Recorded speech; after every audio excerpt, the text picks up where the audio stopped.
Sunday Surefire podcast. I'm your host, the Commish. Joining me today is the co-host, Aaron Downtown Brown, Hey, hey.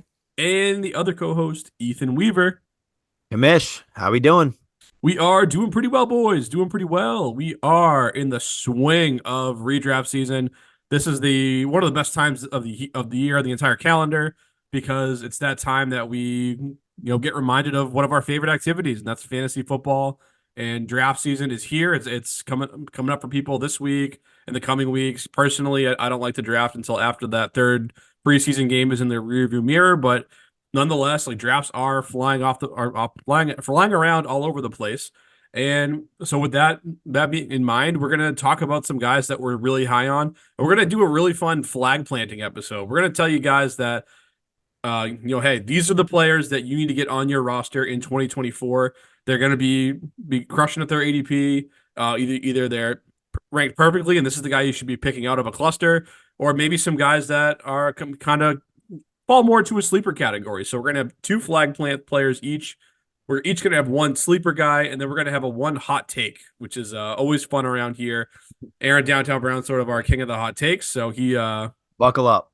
when we were talking about the show, he was very excited to talk some hot takes. So whenever we That's get right. Aaron an opportunity to get revved up to drop some hot takes, he gets excited. So he's grinning ear to ear there in his Iowa hat. So That's we'll right. definitely get to that at the end of the show.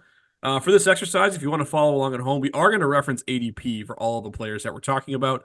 We're going to be using Fantasy Pros, half point, 1 QB ADP. So make sure you're following along on that. And with that getting going here, guys, someone kick it off for me. Someone tell me how confident you are in a player and why they're going to crush at their ADP in 2024.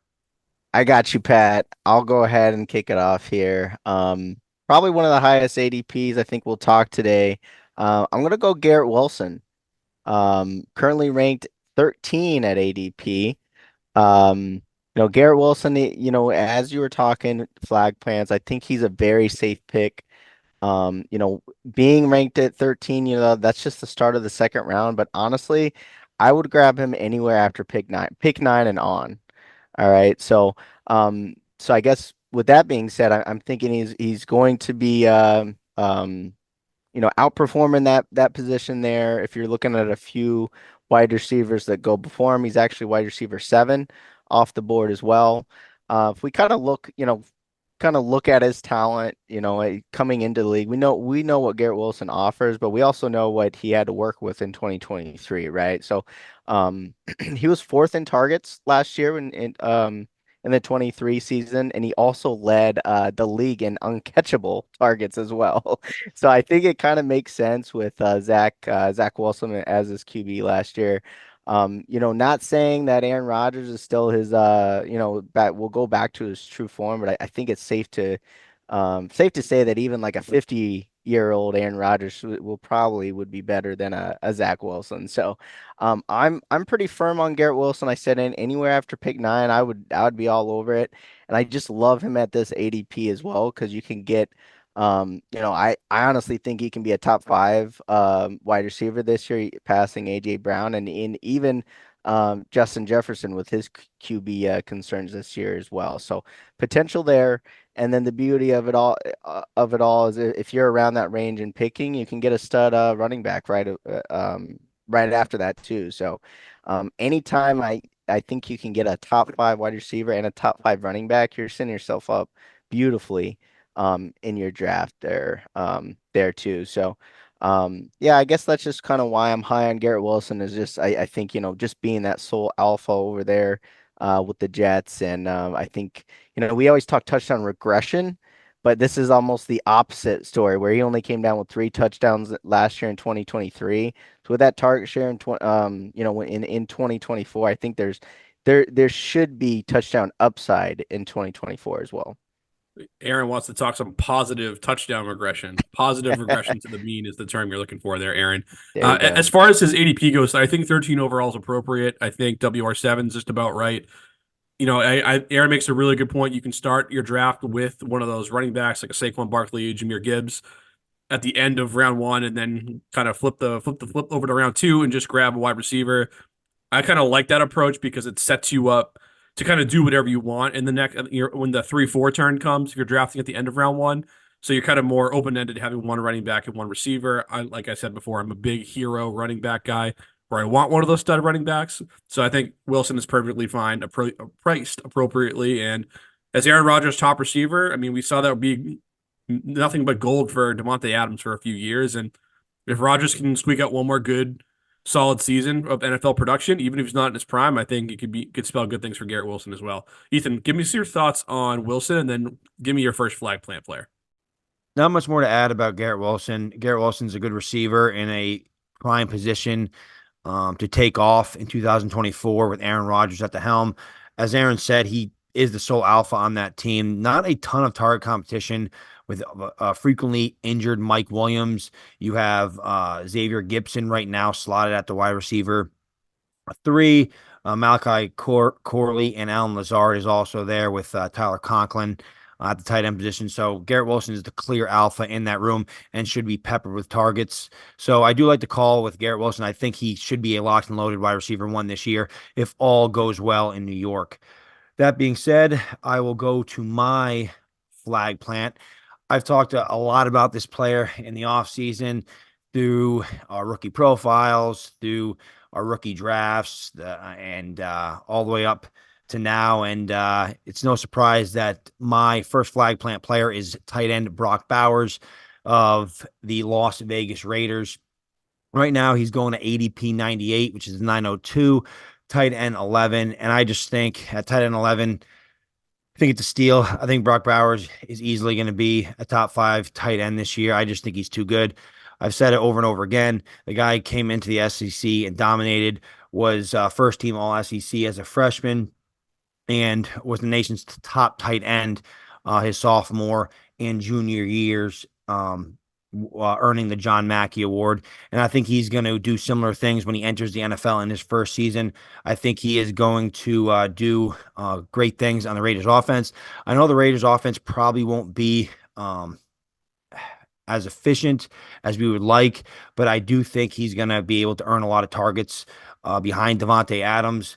Just looking at his first preseason game, he played 11 snaps. He went 2 for 25 in those 11 snaps, but they used him all over the formation. He had 4 snaps in line, 3 out wide, 3 in the backfield, and 1 in the slot. He actually had one of his catches coming out of the backfield as a fullback. So I just think they're going to use this kid all over the formation. He's just too athletic.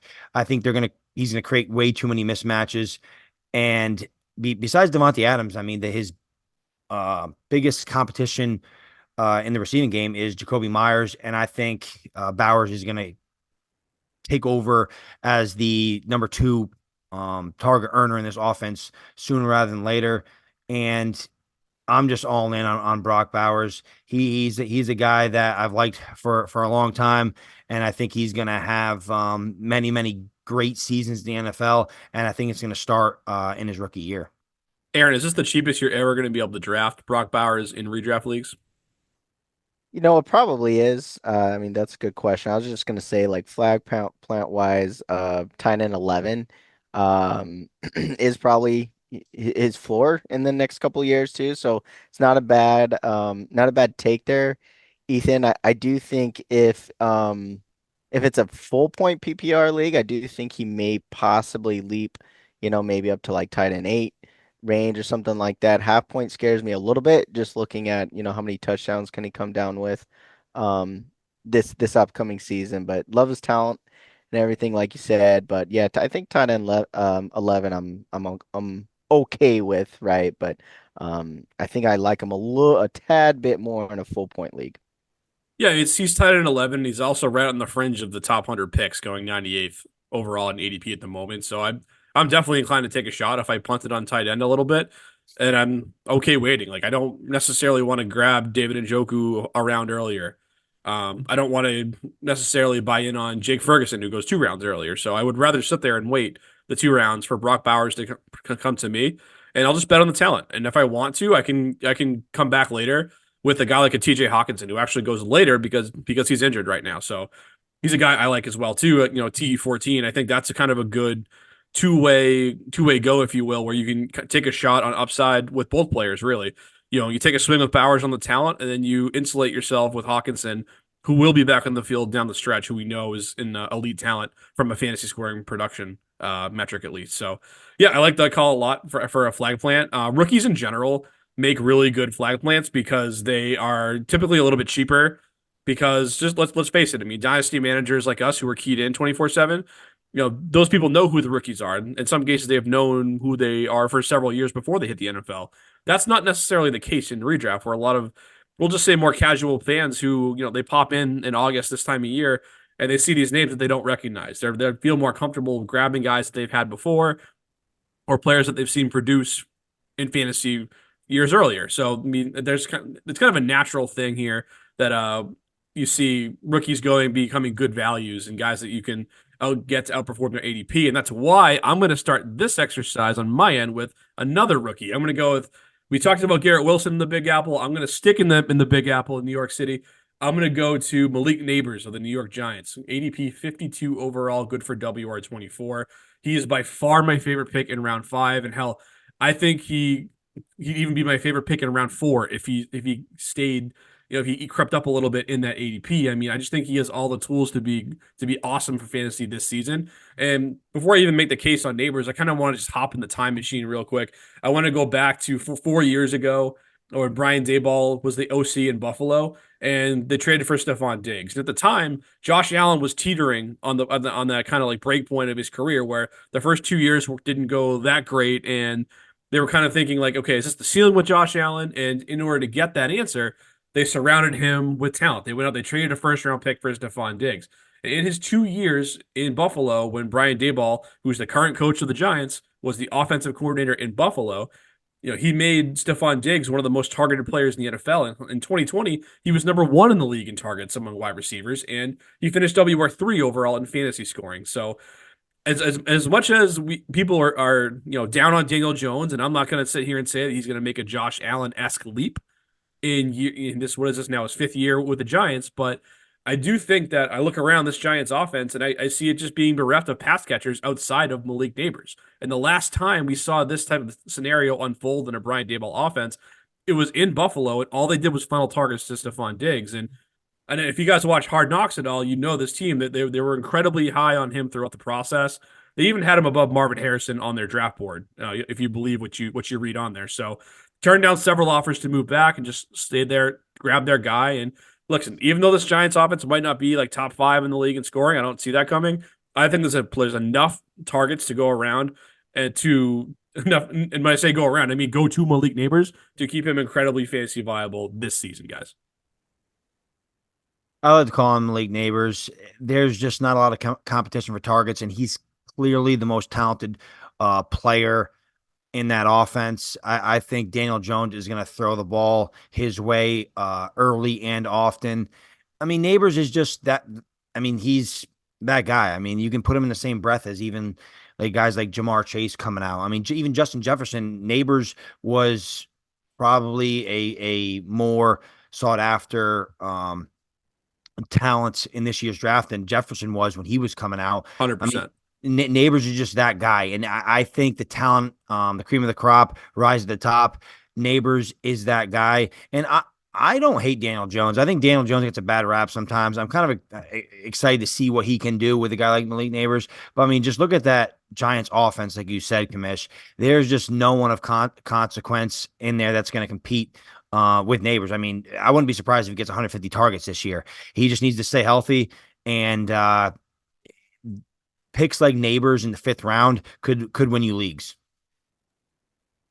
I agree. I mean, not a whole lot more to add on to Neighbors. I like him as well.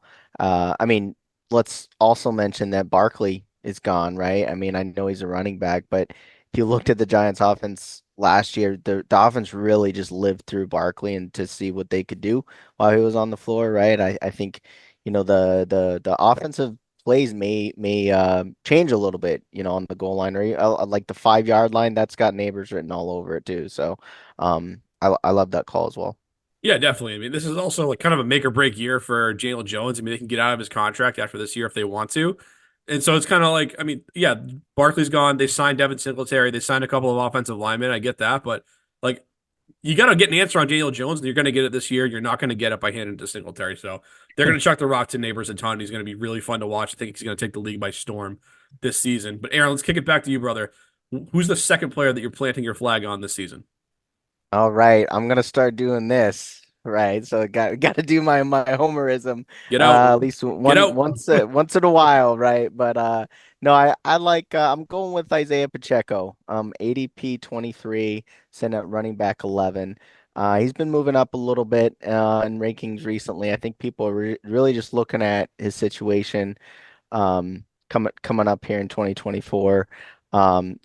If you're in the range at his ADP, I mean, you most likely took like a Tyreek Hill or Jamar Chase in round one. And I think Isaiah Pacheco would be a great pairing, right? Somebody solid.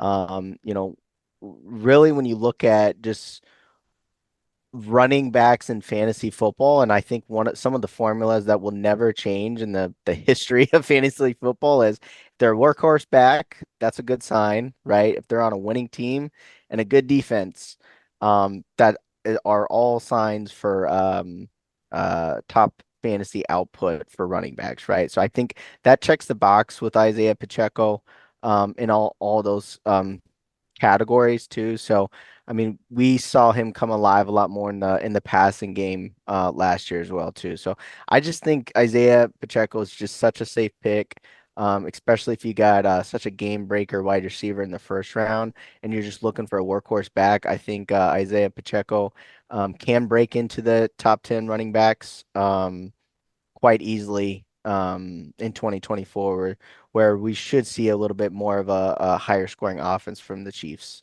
this year. Ethan, are you in on Pacheco at number 23 overall in ADP?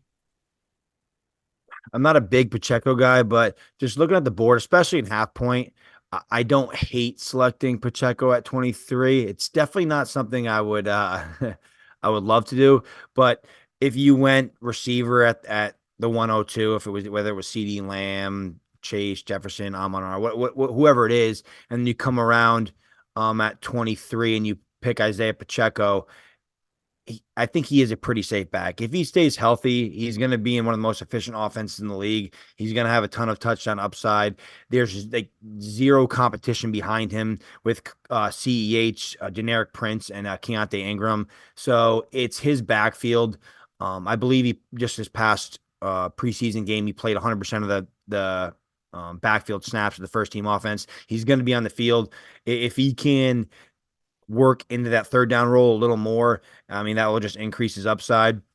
So just looking at the players or the running backs around there, Josh Jacobs goes at 25.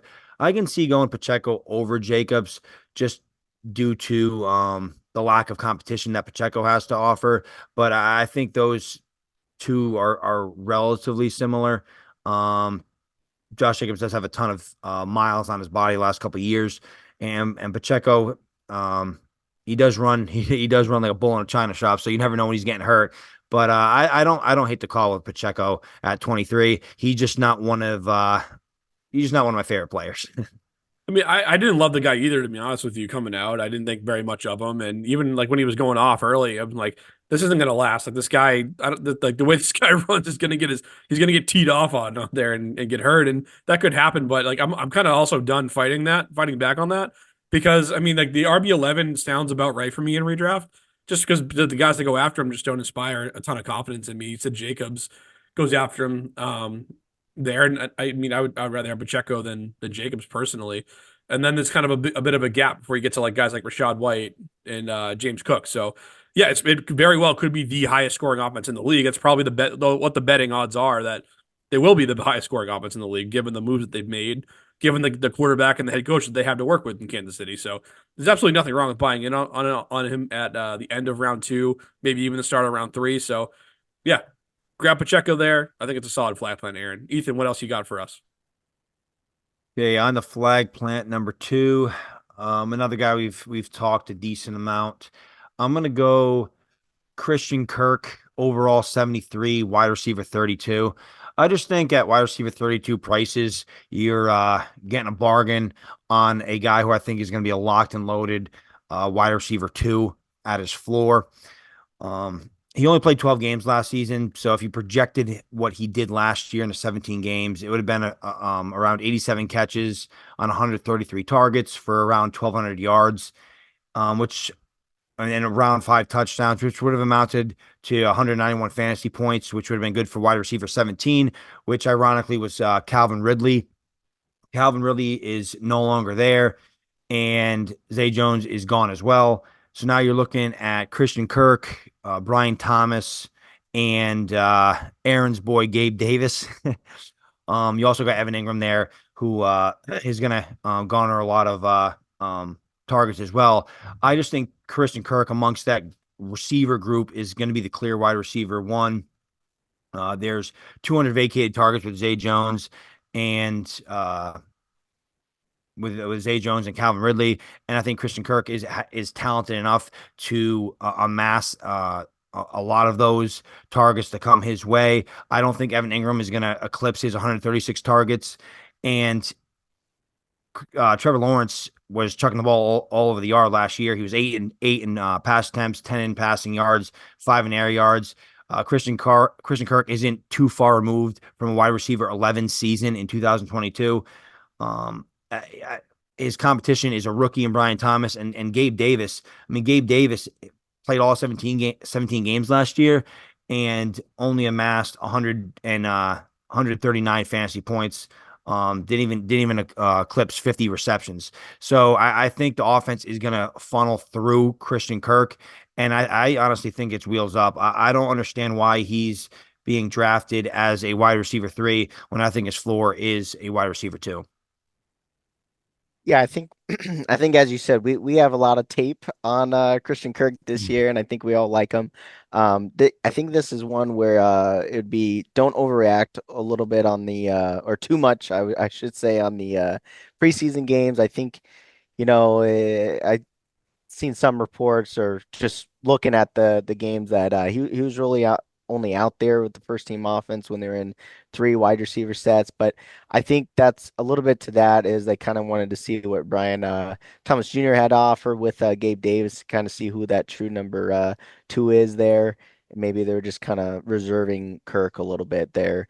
So yeah, I would just say don't overreact to his usage in the preseason, and I think Kirk is a safe play. I mean, just follow the moves that Jacksonville did this offseason. I mean, they didn't touch their running back room. It's ETN there, who they said they want to scale some of the workload back on. Tank Bigsby, who didn't do anything really as a rookie. Like those are the 2 main running backs there. They drafted a wide receiver in Brian Thomas, and they signed Gabe Davis. What the hell are they going to do this year?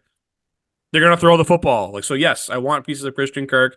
I've seen him be the lead receiver in this offense in the past, and I think it's just nothing but baked in upside there at WR32, Ethan. So that's a good call on your part. And I'm going to go back to the rookie well here. I'm going 2 for 2 for my flag plants on the 2024 rookie class. But I'm going to give us a peek at the quarterback position that we haven't had yet. I'm going to go Jaden Daniels, ADP 104 overall, QB 14.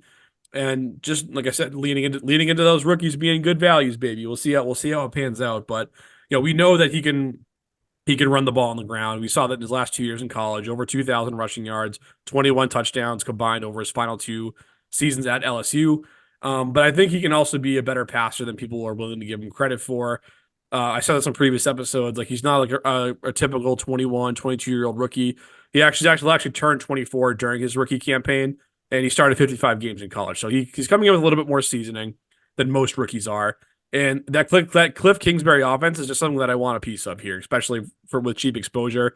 During Kyler Murray's rookie year, he finished as a QB1, and then went on to have several seasons as a top five quarterback on a points per game basis. Some injuries in there as well. That's going to happen with mobile guys, but you're telling me I can get Jaden Daniels here and access to all that outside the top 100 picks. I'm just going to click the button on there all day.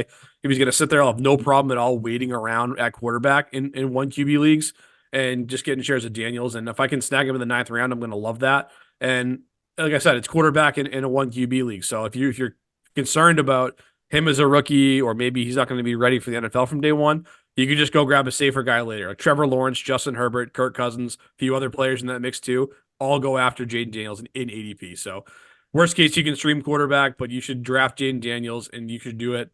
Be confident with him as your QB1 in 2024. I like the call. I remember when I was drafting Lamar Jackson his sophomore year late in drafts, and he was a big reason why I won a lot of leagues that year. Jane Daniels, I think his absolute floor is QB 14. Um, and he just has QB1 written all over him with his rushing upside.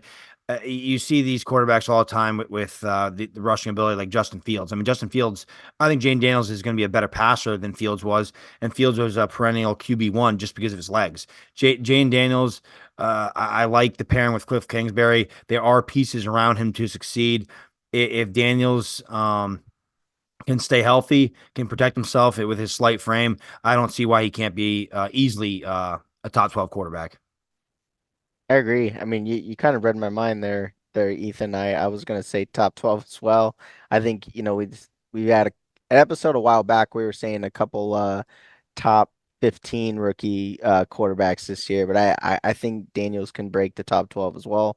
Yeah, I'm all for him this year. I just hopefully he can avoid some of the big hits he took in college. You've seen on some of his highlight reels, but if he can avoid getting hit above the waist, then I think he should have a good year. I think so too, and I think it's going to be one for the record books, hopefully for the sake of that take. But Oh, we'll is that a prelude to a hot take there, Kamish? may or may not be. We'll see. We'll see. But for now, we're not quite at hot takes yet. We're gonna round over to some sleepers, which are always fun to talk about. Aaron, you've been leading off all day here, so I guess we'll just make this the Aaron Brown show and let him go first here with the sleeper category. Who do you got for us? Lead off. Hey, I was lead off in high school. Uh, Uh, hey, but we're not here for that. But hey, Light you brag there, brought light brag.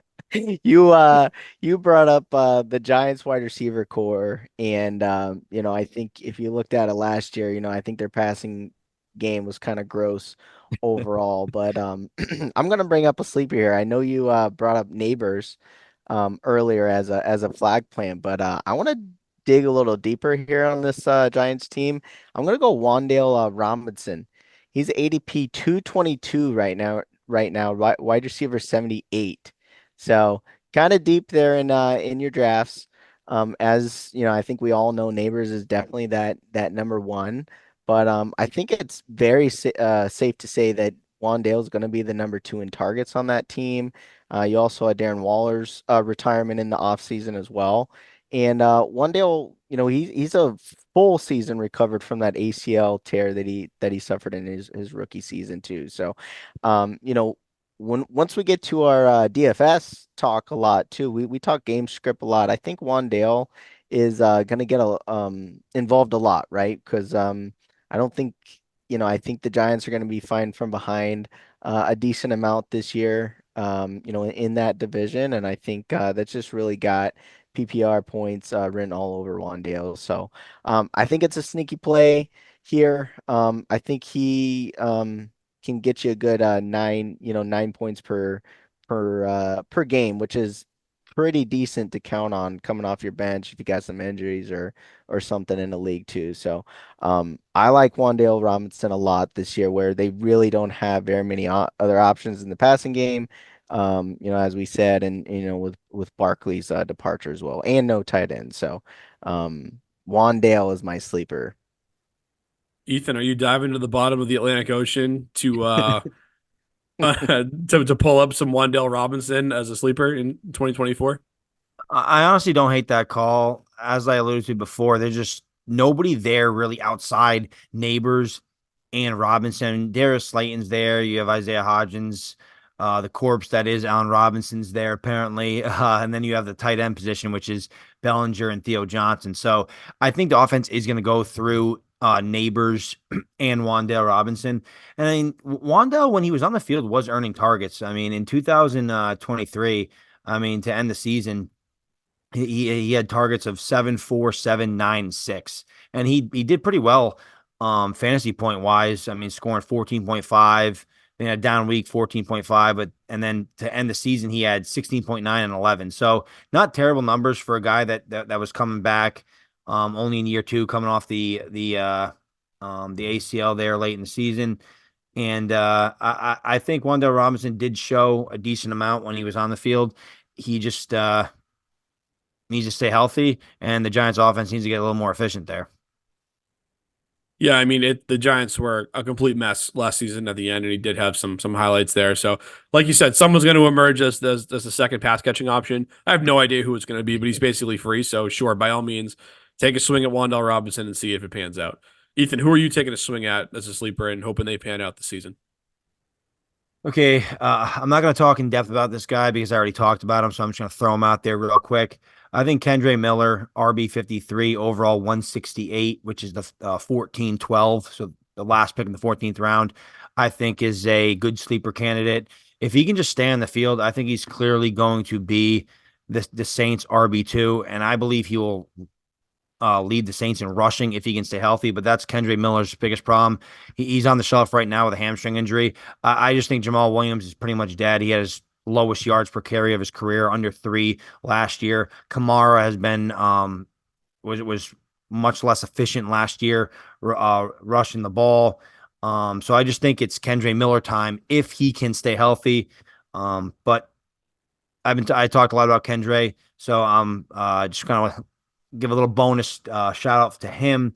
But I'm going to talk about another guy, a receiver, playing for the Chargers. I'm going to go Joshua Palmer. I know it's a little gross, but There you go. I mean, the more you look at it, I just think there's two players that are getting hype out of the Chargers camp. It's Ladd McConkey and it's Joshua Palmer. Ladd McConkey's a rookie. I think it's going to take him time. It takes some time to assimilate into that offense. And Josh Palmer, I think, played well when he was on the field. And when in the 7 games without Mike Williams, he averaged 10.2 fantasy points per game. That's half point PPR. He had a 90% target share and 31.4% air yard share, which is relatively pretty good. And in games where Allen and Williams were out, he averaged 11.5 half point PPR points a game. There's 250 vacated targets between Allen, Williams, and Eckler.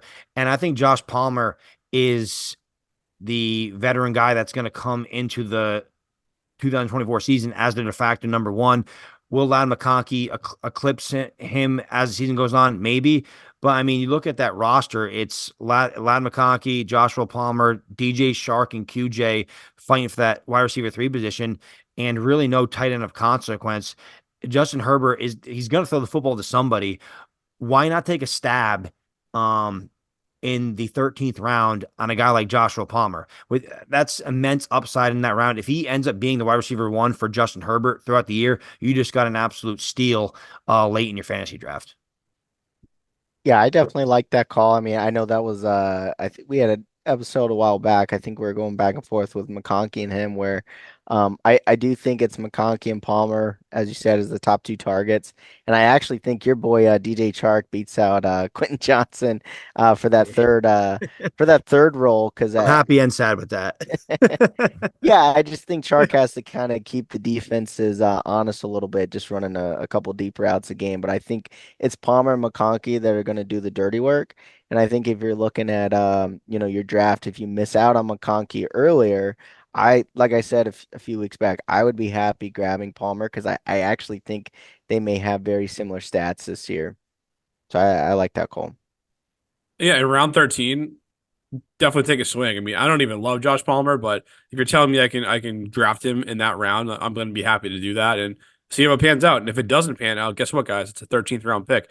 It's not going to kill you. You can just move on to someone else in that range. So if he's going to stay there, I'll definitely have some exposure to him as well, even though he's not my favorite player in the league. But I'm gonna go back to the NFC East for my sleeper. But everyone I've talked about so far has been in the NFC East apparently. So I don't know what was getting into me when I was prepping for this show, but we're sticking with that theme here. And I'm going to talk about my third different NFC East team here. I'm going to the Dallas Cowboys backfield. I'm going to go with Rico Dowdle, who's ADP 143 overall, RB 45. I mean, this price point feels like an absolute joke to me in the 12th round. I mean, like, come on, what are we talking about here? But if I guess I just have to chalk that up to people just kind of not really being aware who Dowdle is, even though he's not a rookie. He's been in the league for 4 years. But, in any event, I think people are just kind of seeing Zeke Elliott coming back to Dallas. And, fantasy managers, the high profile guys, they stick out in their memory. I mean, people have fond memories of Zeke in the past and what he used to be, but it's not 2018 anymore, folks. Okay, Zeke's not taking on 350 touches at this stage of his career, so this is going to be a committee. I fully acknowledge that, but I see Rico stepping into the Tony Pollard role from 2022, not 2023, not last season where he had all the expectations in the world to handle this massive workload and he couldn't live up to it, and he was. But 2022, back when he was incredibly efficient, back when he was averaging 5.5 yards per carry, and I don't know if Dowdle necessarily has that in his repertoire to be that efficient. I'm not sure, but I don't think he needs to be. I mean, he's in an offense that was number one in the league in scoring in 2023, and PFF has their offensive line ranked 10th, so they're in the top third of the league. So I just think there's enough around Rico Dowdle where he could be one of those guys that you can grab in round 12, and he's going to get 12 to 14 touches every single week because I don't want to put a massive workload on Zeke Elliott. And who knows if Dallas's offense, if they stay high flying and their defense is pretty good too. I mean, maybe they're closing out games and they're doing it with both Zeke and Dowdle, and maybe some of those touch totals go up a little bit. Maybe it's more than 12, 14 touches in some weeks. So, and it's another guy like kind of like Palmer where you're getting him so late where if it doesn't work out, it doesn't hurt you at all. But this is a lottery ticket that I want to buy, especially at the running back position, where if someone gets hurt, like if this is the year that Zeke with a million carries on his frame breaks down, maybe more of that workload shifts to Dowdle. So I want to buy those scratch tickets, and this is what I'm buying in Dallas. Yeah, I like the call with Dowdle. I think just strategy wise, as you talk, mention it, just with a scratch ticket, like I like going with running backs that teams don't have a clear RB1 or by committee because as Ethan said in the past too, upside wins you championships, right? So I think if you do find some of those backs in the later rounds that have a lot of volume, whether it's a community or not, I think it's still a good pick no matter what. I mean, you look at Kyron Williams and the list goes on from running backs that preseason people fantasy managers weren't really in on, and then hey, if you just take a shot on them, they work out for you. So I like that call. At that price point, I don't think you can go wrong with Rico Dowdle. As you said, Kamish, that offense has been pumping out running back production year after year, and the competition for touches isn't high there. Zeke Elliott, I think he's on his last leg, so I think it's wheels up for Rico Dowdle. He's getting a lot of hype in camp. A lot of people are saying he will lead the Dallas Cowboys in rushing this year, and the Dallas Cowboys are going to have a very good offense. They're usually tops in the league. So if I can get a running back and an efficient offense that late, sign me up. All right, all right. We all like it. We all like it. That's good. But hey, this is kind of like the prime time part of the show here. This is the show that I know Aaron Brown is very excited to talk about. We haven't talked hot takes in months here, so we won't make Aaron wait one moment longer here. Aaron, just hit us with it, brother. Like, what's your hot take for us here in tonight's episode? All right, so I got two for you Oh, I'm guys. nervous. I'm nervous. So I thought I'd just make it a little spicy, just kind of add a little cherry on top with my Little sleeper, flair, little Aaron little Brown town flair. flair. So I'm gonna say Wan'Dale Robinson this year scores over 200 fantasy point, full point PPR fantasy points this year. So over 200 points, that should give you that should make him a top 32 wide receiver. So I Okay. actually think he's gonna be number 32 um wide receiver this year in 2024. So that's hot take number one. And then for number two, I'm gonna go with a bet here for you guys. One I placed a while back ago, but you guys mentioned his name earlier. I forget who it was, but I like this bet a lot. It's Mike Williams under 750 yards this year. I think I think with Mike Williams, how many snaps he's had in the last 2 years, which is not much at all. I think that's a pretty safe bet that, to really bet on him going over 750. As we know, Aaron Rodgers hyper targets his number one with Garrett Wilson, and he loves a slot player. So I love my Malachi Corley too. So I think Mike Williams may have a couple nice plays, but I don't think I don't think he gets over that 750 yard hump this year. So those are my two hot takes. Ethan, what do you think about Aaron's hot takes? The first one, well, it looks like Daniel Jones is on the up and up because he's going to support a top 5 receiver neighbors, a top 32 receiver in Wan'Dale Robinson. The sky's the limit for the Giants That's offense. right. So, I mean, full point PPR, I guess you never know. He was earning a ton of targets at the end of the 2023 season. I don't think it's going to happen, but hey, it's hot take season. So, I mean, it's not supposed to happen, but we'll see. Mike Williams, I think that's a pretty good bet considering he only played 3 games last year. He played 13 the year before last, but he just needs to stay healthy. If he does stay healthy, I think he has a decent chance to eclipse that considering the target competition. It's basically Garrett Wilson and him. We mentioned the other the Jags on the team earlier. Malachi Corley, we'll see what he can do, but he is a rookie, so he's probably going to take some time. But it was I mean, not as spicy as I thought from Aaron. I mean, usually he's I'm warming up, over the moon. for the season. Yeah. Yeah, we gave you months to cook that up, especially the Williams take. I wasn't overly impressed with the lack of hotness on that one. So, but it was your first one of the year. You get that one out of the way, and next time you'll knock our socks off with it. I just know it. But Ethan, let's go to you, man. What do you got for a hot take for us? I'm gonna stick with one of my flag plants, my guy Brock Bowers. This is gonna be a little spicy here. I think he will set the all-time rookie tight end receptions record that Sam Laporta claimed last year with 86 receptions. So I think Brock Bowers eclipses 86 receptions, and it will make back-to-back years where a rookie will be the tight end overall one. So very, very spicy. It is That's spicy, spicy. especially considering the offense. I mean, Detroit, one of the best offenses in the league versus Gardner Minshew and or Aiden O'Connell for a first time head coach. So yeah, that's definitely rises to the level of spicy for me, Aaron. What do you think? I think so. Definitely. I think you one up me there, though. That is pretty hot there. Him and Yeah, Wendell are gonna have a battle. yeah, I definitely understand. Like I mentioned earlier with Brock Bowers, I know we would like to see that offense more efficient. The odds of finishing as a number one fantasy scorer at your position in a an offense that's towards the bottom isn't ideal. But hey, we're throwing hot takes out there. He's just going to get 1 million receptions. That's what's going to put him over the edge. All right. Well, speaking of wide receivers and speaking of guys that we brought up as one of our flag plants, I'm going to be going to Malik Neighbors as part of my hot take. I'm going to say he's going to finish in the top 5 among wide receivers in targets in 2024. I made the case earlier. Obviously, he's the only one out there on his team, so he's going to get plenty of looks coming his way. But I also look at the Giants' defense. They were 26th in the league in points per game allowed last season. I know they made some splashy moves. They signed Brian Burns. They traded for Brian Burns, and then they used their second and third rounders on secondary pieces to replace some guys that they lost. But those guys are rookies. Who knows if they're going to be ready to go for week one?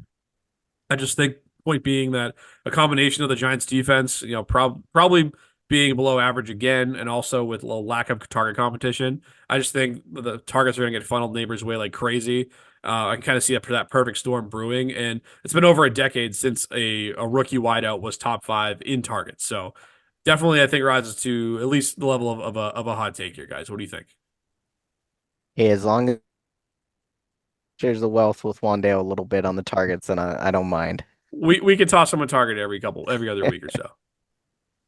Yeah, no, I think that's a decent hot take, obviously, because I mean it's been a while, like you said, 10 years, but there's not many other players to throw the ball to on that offense, and the Giants are going to be trailing, as you said. So Daniel Jones is going to have to chuck the hell out of the rock to stay in games, and he's going to be looking Neighbors' way quite often. So I think that is an actual a possibility. Yeah, it is, and it also means that guess one of CeeDee Lamb, Devontae Adams, Tyreek Hill, Garrett Wilson, St. Brown, Shamar Chase means one of those guys aren't going to be top 5 in targets either. So, bumping out one of those stars from day one. So, but that's what we have for you folks here. Some good flag plants, who are firmly in on entering the 2024 season. Snuck some sleepers in and some hot takes. Always a good time to do that. We'll have you covered all the way up until draft season and then beyond. So. Make sure you're hitting that subscribe button and make sure you're following us on all of our social media platforms as well. And until next time, folks, peace.